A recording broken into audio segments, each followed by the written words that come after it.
Mueller and Trump star in a Shakespearean drama that grips U.S.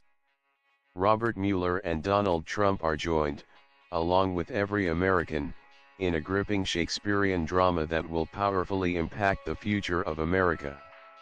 Special Counsel Mueller, a hero during the Vietnam War who is now leading the investigation of the Russian attack against American democracy, and President Trump, who was decidedly not a hero during the Vietnam War and is not leading the fight against the Russian attack against America, are the star protagonists in an epic drama that will change the course of history. In As You Like It, William Shakespeare wrote, "All the world's a stage, and all the men and women merely players." In the great democratic drama that is now unfolding, Trump is a player, Mueller is a player, and all Americans are players every time we answer a question in a poll, exercise our right to vote, or ask our representatives in Washington hard questions at town meetings. It is possible that Mueller indicts Trump for one or more criminal offenses. It is possible he does not indict Trump but sends a detailed report to Congress that would justify impeachment, whether House Republicans respect these findings or not. It is also possible that Mueller clears Trump, telling that nation that no offense was committed by the president, which would give his presidency a significant boost. Ernest Hemingway advised writers to write one true sentence. One true sentence about Mueller is that he will make his decisions based on the facts, the truth, and the law, whether they lead to innocence or guilt. One true sentence about Trump is that persistent reports suggest his lawyers are advising him to not testify before Mueller because they fear he would be caught telling a lie, which would be a crime.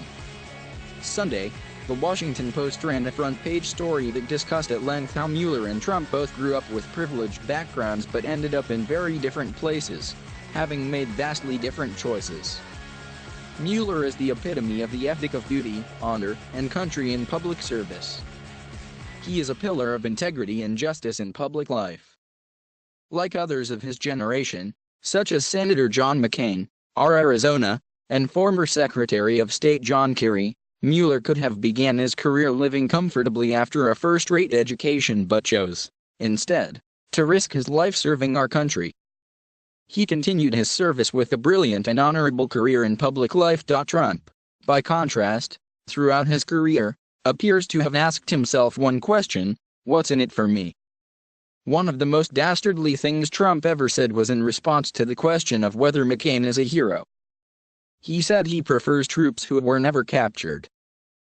In the Shakespearean drama that is unfolding today, Americans are gripped by regular news of Mueller achieving more indictments, plea bargains, and evidence about the scandal of the Russian attack against America that continues today.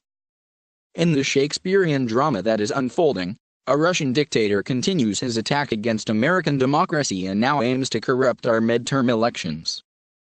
Meanwhile, the special counsel continues his investigation, and the American president stands by idly, at best, and fearful of the truth, at worst. In an upcoming scene of this Shakespearean drama, the president will agree to testify before the special counsel or, more likely, will be compelled by subpoena to testify under oath before a grand jury without his lawyers present.